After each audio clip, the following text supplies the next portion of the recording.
4 PM news network में दोस्तों आपका स्वागत है। मैं हूं आपके साथ राशिद ज़हीर। योगी जी का कमबैक हो गया लगभग। केशव प्रसाद मौर्य के बारे में अखिलेश यादव ने लिख दिया, लौट के बुद्धू घर को आए।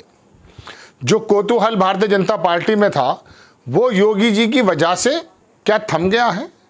योगी जी ने अपनी परफॉर्मेंस दिखानी भी शुरू कर दी, अपनी टीम 30 बना डाली और 10 उपचुनाव 10 विधानसभा पर जो उपचुनाव होने वाले हैं उस पर अपनी कमर को कस लिया है।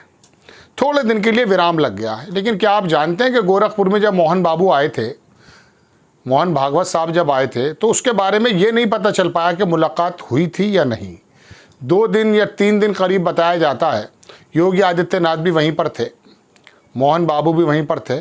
निकल कर ही नहीं आई ये बात, निकल कर। लेकिन क्या ये संभव है कि देश के सूबे का मुखिया और एक देश के सबसे बड़े सांस्कृतिक बताते हैं कुछ इस प्रकार का संस्थान जो भी है वो आरएसएस, उसके मुखिया हों और बातचीत ना हो, जबकि भारतीय जनता पार्टी की पेरेंटल संस्था बताया जाता आरएसएस को, तो वहाँ मुलाकात हुई भी होगी, इसके बारे में हम नहीं कह रहे। अब आपको मैं बताना ये चाहता हूँ दोस्तों कि नितिन गडकरी के सामने भी ऐसा ही प्रपोजल रखा गया था कि महायुति यानी कि महाराष्ट्र में चले जाएं और वहाँ उसको चीफ मिनिस्टर बन जाए, लगभग दरकिनार कर दिया।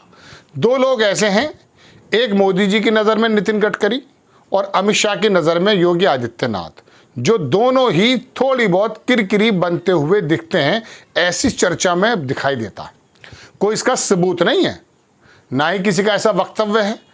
अरे राहुल गांधी और मोदी जी भी मिलते हैं तो दोनों आपस में एक दूसरे को नमस्कार करते हैं, तो हम कैसे बता दें आपको। लेकिन ये तो बातें जो चहमे गोइयाँ होती हैं, जो नेताओं के मुंह से निकलती हैं, जो करीबी लोग बताते हैं, उनसे से तो खबर बनती है। बहरहाल नितिन गडकरी को और योगी आदित्यनाथ को आरएसएस ने बचा लिया, ऐसी चर्चा है। योगी आदित्यनाथ ना आरएसएस के हैं और ना भारतीय जनता पार्टी के, ये आप जानते हैं और कई लोगों से सुन भी चुके हैं। उसके बावजूद भी उस व्यक्ति ने एक ऐसा परसेप्शन क्रिएट कर दिया पूरे भारत में कि मोदी जी के बाद अगर कोई नेता नज़र आता है उस धुरी पर चलता हुआ, जिसको हिंदुत्व की धुरी कहते हैं, उसमें सब उसके बाद मोदी जी के बाद योगी का आता है।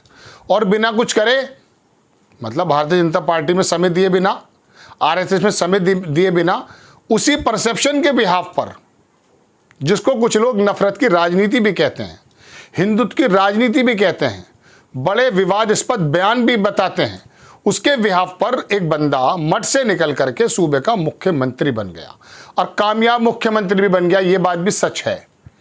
लॉ एंड ऑर्डर को जिस प्रकार से मेंटेन किया, मैं हर बार कहता हूं कि दर्शक लिख रहे थे हमारे, अरे आप तो योगी जी की तारीफ करने लगे। अरे भाई, जो लॉ एंड ऑर्डर अगर ठीक है, एक पर्टिकुलर विशेष वर्ग के लिए नहीं हो, लेकिन बाकी उसके लिए है, अगर है तो सफाई तो है ना, किसी के भी घर की हो।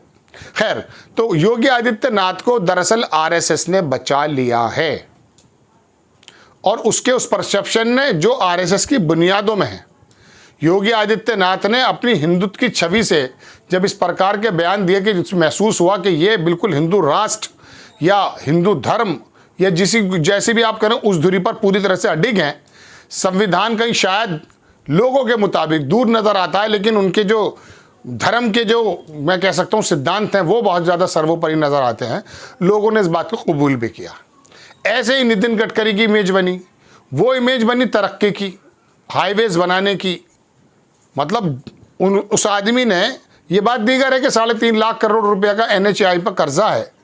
किस प्रकार से देश में पिछले 10 सालों में बाहर के बैंकों से या बाहर की संस्थाओं से कर्जा लिया है, ऐसी नज़ीर नहीं मिलती है। लेकिन आपको और हमें तो हाईवे नज़र आते हैं। ये बात अलग है कि हाईवे की जगह अगर रोज़गार के मामले सुधार दिए जाते तो बहुत बेहतर था। राष्ट्रीय जनता दल के कृषि मंत्री थे रघुवंश, हाँ रघुवंश नाम था। क्या उन्होंने नीतियाँ लेकर आए थे, आम आदमी को मनरेगा यूपीए के अंतर्गत तो आई, लेकिन उन्हीं के क्रियान्वयन में उसको आगे तक ले जाया गया। तो आम आदमी की बुनियादी बात, भाई आदमी को ज़रूरत तो है मिसाल के तौर पे खाने की, और आप उसके हाथ में दे दें कि नहीं ले ये पकड़ दे, कितना अच्छा बैट है, ये तो क्रिकेट का बैट है, इंग्लिश विलो है, कश्मीरी विलो है, तो कहेगा बैट तो अच्छा है, लेकिन मैं करूँगा क्या, मेरे तो पेट में रोटी नहीं है भाई। तो सही आदमी का सही मर्ज पहचान करके चीज़ दे देना ये बेहतर है। ये नहीं कि अखबारों के मुख्य पेज पर एक हाईवे बना हुआ है किसी दूसरे देश का और एक महामानव चलते हुए आ रहे हैं उस पर कि देखिए हमने बना दिया और आप भी खुश हो रहे हैं। अरे मेरे घर की गली का जो खड़ंजा वो टूटा हुआ है भाई, बरसातों में भर जाता है, बच्चे गिर जाते हैं, बीमारियां पैदा हो जाती हैं। दरअसल मामला उसका है, देश का जो 2-5% बंदा है जो हाईवे पर गुजरेगा, उसको बुरा नहीं कह रहा हूं मैं, हाईवे पर जो गुजरेगा बंदा, उसके बारे में वो थोड़ा सा है। आम सड़कों पे गुजरने वाला आदमी ज़्यादा है, उसके बारे में ज़्यादा सोचने की ज़रूरत है।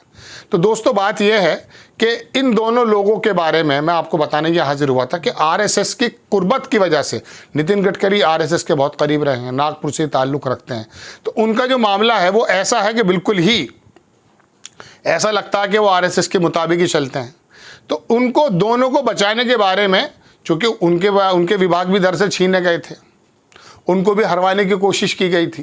तो योगी आदित्यनाथ और नितिन गडकरी क्या आरएसएस की कुर्बत की वजह से, आशीर्वाद की वजह से बच गए हैं, या योगी आदित्यनाथ अपने परसेप्शन से जो आरएसएस में जगह बना बैठे हैं और भविष्य के प्रधानमंत्री भी नजर आते हैं, इस वजह से बचा बैठे हैं, जो अमित शाह जैसा व्यक्ति उनको हटा नहीं पाया जैसे कि चर्चा चल रही थी। इसकी वजह दोस्तों यही है, चूंकि ये फायदे से ज़्यादा नुकसान ज़्यादा हो जाता। फायदा तो अमित शाह का होता इसमें अगर योगी आदित्यनाथ जी को हटा दिया जाता, लेकिन नुकसान भारतीय जनता पार्टी को बहुत बड़ा होता। कल्याण सिंह से भी इतना बड़ा नुकसान नहीं हुआ था, चूंकि हिंदुत्व की धुरी में योगी आदित्यनाथ पूरे देश में अकेले उस जोन पर खेलते हैं। तो बताया ये जा रहा है, विचार विमर्श ये हो रहा है लोगों का कि आरएसएस के आशीर्वाद और उनकी वजह से और कुछ अपनी परफॉर्मेंस की वजह से इन दोनों लोगों को हटाते हुए, दरकिनार करते हुए मोदी जी ने भी और अमित शाह ने भी सोचा और आखिरकार कदम को पीछे खींचना पड़ा। यही वजह है कि वो केशव प्रसाद मौर्य वापस भी आ गए। आपको खबर कैसी लगी अपनी राय कमेंट्स बॉक्स में ज़रूर दीजिएगा। चैनल को सब्सक्राइब कीजिएगा, शेयर कीजिएगा। नेक्स्ट टाइम मैं किसी खबर के साथ हाजिर होता हूँ। जय हिंद।